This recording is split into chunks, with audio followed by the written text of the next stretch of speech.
आइए तो हम लोग आईसीटी के लेक्चर 2 के बारे में बात करते हैं। आईसीटी ने लेक्चर 2 में क्या पढ़ाया था। फर्स्ट थिंग ये है कि आपको कुछ भी 7 AM के प्रायर नहीं देखना। 7 AM न्यूयॉर्क टाइम के प्रायर सारा लंदन का डेटा होता है, तो आपको 7 AM के प्रायर कुछ नहीं खोजना है।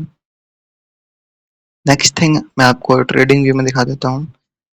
यहाँ पर आप एफवीजी क्या मार्क करते हैं। अगर मैं आपसे पूछूं या यहाँ पर आप एफवीजी कैसे मार्क करते हैं। आप बेसिकली मोस्ट प्रोबेबली आप क्या करते हैं कि ये हाई लेते हैं एंड ये लो लेते हैं, ये आपका एक बुलिश साइड का एफवीजी बन जाता है। But that is wrong.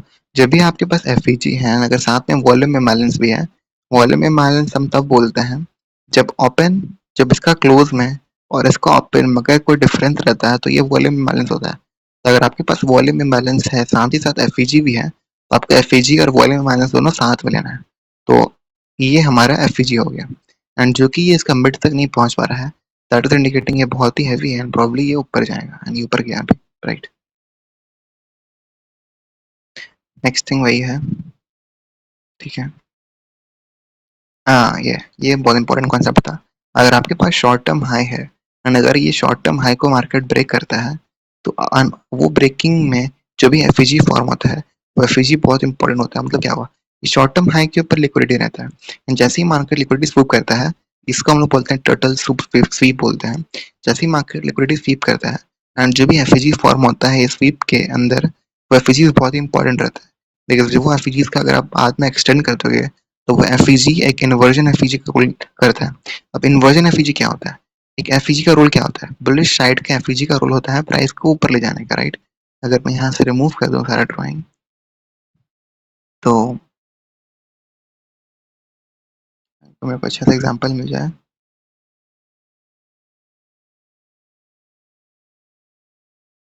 Right, ये इंपॉर्टेंट है।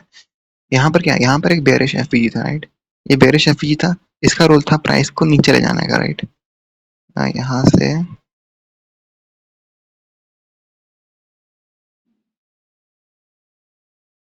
इसका रोल था प्राइस को यहाँ से नीचे नीचे ले जाने का। राइट, बट जो कि प्राइस को मतलब जो कि प्राइस इसका रिस्पेक्ट नहीं किया, प्राइस ऊपर चला गया, तो ये जो एफईजी है, ये हमारा एक इन्वर्जन का रोल प्ले करता है।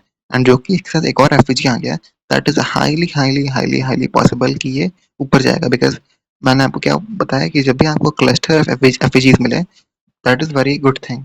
एंड आप देख सकते हैं कैसे उसका मिड का कैसे इसका वेग इसके मिड को रिस्पेक्ट कर रहा है एंड देन ये ऊपर जा रहा है। And that is a highly highly highly highly setup जो पैन आउट करने वाला है। आपको एक एफपीजी खोजना है एंड अगर एफपीजी अपना रोल नहीं निभा पाया, तो वो एफपीजी इन्वर्जन का रोल प्ले करता है। मान लीजिए दोबारा ये दोबारा नीचे गिर गया, और अगर ये दोबारा नीचे गिर जाएगा, देन फिर ये अपना रोल दोबारा कर कर लेगा। उसको हम लोग बोलते हैं रिक्लेम्ड एफईजी। मतलब टोटल 3 एफईजी होता है। एक होता है नॉर्मल एफईजी। मान लीजिए यहाँ पर मैं एक सेल साइड का बनाता हूँ। ये है एक नॉर्मल एफईजी जिसका रोल है जैसे प्राइस यहाँ जाएगा, ये टैप करने का। राइट, बट अगर प्राइस जोर से ऊपर चला जाए, तो ये इन्वर्जन का रोल प्ले करेगा, ये रोल प्ले करेगा प्राइस को ऊपर उठाने का। अगर प्राइस, ये हो गया इन्वर्जन एफईजी, ये हो गया नॉर्मल एफईजी जिसको हम लोग सीबी बोलते हैं, यानी इन्वर्जन एफईजी हो जाता है। एंड अगर प्राइस फिर से नीचे चले जाए, तो ये एफईजी फिर दोबारा प्राइस को नीचे के लिए ले जाएगा। ये हम काइंड ऑफ एक सपोर्ट एंड रेजिस्टेंस कर देता है। एंड इसको हम लोग बोलते हैं रिक्लेम्ड एफईजी। तो 3 एफईजी होता है, CB, inversion and reclaimed. Am session characteristic होता है कि जो भी प्रायर मोमेंट आया उसको न्यूट्रलाइज करने का। अगर एएम सेशन के पहले एक अप मोमेंटम था, देन काइंड ऑफ ये डाउन मोमेंटम फिर होने वाला है। बिकॉज अप मोमेंटम के चक्कर में प्राइस हाई प्रीमियम एरिया में पहुंच गया है एंड देन वो नीचे जाएगा। राइट, यहाँ से यहाँ तक एक हाईली अप मोमेंटम था। राइट, ये पूरा जो लंदन का मोमेंटम था, ये हाईली अप मोमेंटम था।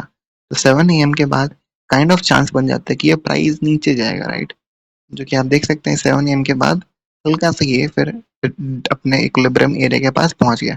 That is a good thing. ये हाईली प्रीमियम एरिया था एंड फ्री डिस्काउंटेड एरिया में अपना पहुंच गया। एंड जो भी एफईजी तब फॉर्म होता है जब एक हाई को ब्रेक किया जाता है, वो इंपॉर्टेंट होता है। मैं तो बता दिया आपको।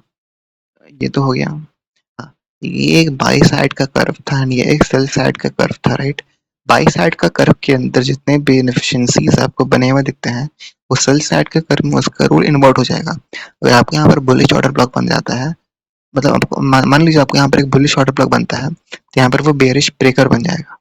अगर आपको एक बुलिश एफईजी मिलता है तो यहाँ पर एक इन्वर्जन एफईजी बन जाएगा। तो बाई साइड का कर्व का जितना भी चीज है वो सेल साइड का कर्व पे अपना रोल को रिवर्स कर देगा, राइट। सिंपल सिंपल चीज है क्रिटिकल एक्शन 2 में। एडवांस तो बाद में स्टार्ट होता है। ठीक है, हमेशा हम लोग को 7 8 9 के बाद ही खोजना है जो खोजना है। 7 से 7:30 प्री मार्केट, 7:30 से 8 ओपनिंग रेंज, 8 से 8:30 प्री मार्केट, 8:30 से 9 ओपनिंग रेंज, 9 से 9:30 प्री मार्केट, 9:30 से 10 ओपनिंग रेंज। जिसके अंदर एक और मैक्रो आता है जो मैं आपको बाद में बताऊंगा।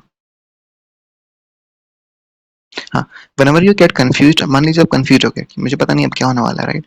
तो ऐसा आपको चार्ट को बड़ा टाइम फ्रेम में चल जाना है एंड फिर उसको आप ज़ूम आउट कर देना है। इससे आपको बेसिकली नैरेटिव मिल जाएगा कि प्राइस कहाँ जाना चाहता है। आपको यहाँ दिख रहा है एक एफईजी यहाँ पर था, ये क्या है? ये हर टाइम फ्रेम में काम करता है। मैं आपको इसके पहले 5 मिनट में दिखाया, ये 15 मिनट में भी काम करता है। एक सीवी था, प्राइस इसको ऊपर जोर से टैप किया, राइट। तो ये सीवी अपना रोल रिवर्स कर दिया एंड ये आपका इन्वर्जन बन गया। देख सकते हैं कैसे है इसका हाई को रिस्पेक्ट कर रहा है एंड फिर ये ऊपर चला गया, राइट। इमीडिएट रीबैलेंस किसको बोलते हैं? इमीडिएट रीबैलेंस आप उसको बोलते हैं, मान लीजिए आपका एक कैंडल यहाँ पर बना एंड एक बड़ा सा डिस्प्लेसमेंट वाला कैंडल बन गया, मतलब बड़ा सा कैंडल बना। तो जब भी ये ऊपर जाएगा आप कभी भी नहीं चाहोगे कि ये जो लो है इसको टच करके और ऊपर जाए। ये इसका लो को टच करेगा एंड इमीडिएटली वो नीचे चला जाएगा।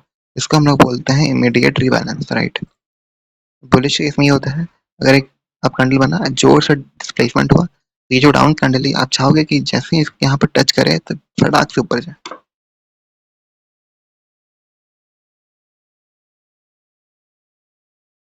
ब्रेकअवे गैप किसको बोलते हैं?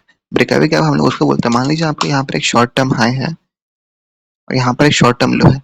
जब भी शॉर्ट टर्म हाई आपका ब्रेक करेगा उस समय जो एक एफईजी बनता है, आप देखो कि जब भी यहाँ पर एक हाई है एंड जब भी शॉर्ट टर्म हाई ब्रेक करता है तो इसके बीच में जो एफईजी बनता है वो आप हमेशा चाहोगे कि वो एफईजी ओपन रहे।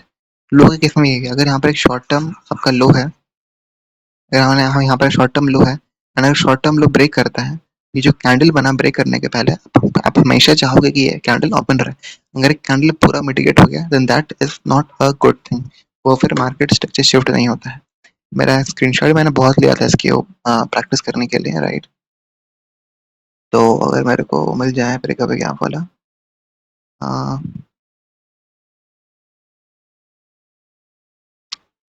ये देख सकते हैं एक शॉर्ट टर्म लो था। जैसे ही शॉर्ट टर्म लो को ब्रेक किया तो ये हमेशा खुला रहना चाहिए, राइट। एक मैक्रो का टाइम भी था जो मैं आपको बाद में बताने वाला हूँ। ये एक शॉर्ट टर्म लो था, जैसे ही शॉर्ट टर्म लो ब्रेक हुआ तो ये बहुत ये शॉर्ट टर्म लो था। जैसे ही शॉर्ट टर्म लो ब्रेक हुआ तो ये जो कैंडल बना आपका हमेशा चाहिए कि कैंडल ओपन रहा है and this is a breakaway gaps, मैं यहाँ पे लिखा भी हूँ। यही था आईसीटी का लेक्चर नंबर 2 में। I hope you enjoyed this lecture. बाकी लेक्चर में लोग लेक्चर 3 4 5 के रिवीजन भी करने वाले हैं। जहाँ तक मैंने किया है मैंने बेसिकली 17 18 तक कर लिया है। मैं भी वॉच ही कर रहा हूँ। मैं जो जो सीख रहा हूँ मैं आपको बता रहा हूँ, right. This is it. So thanks for watching.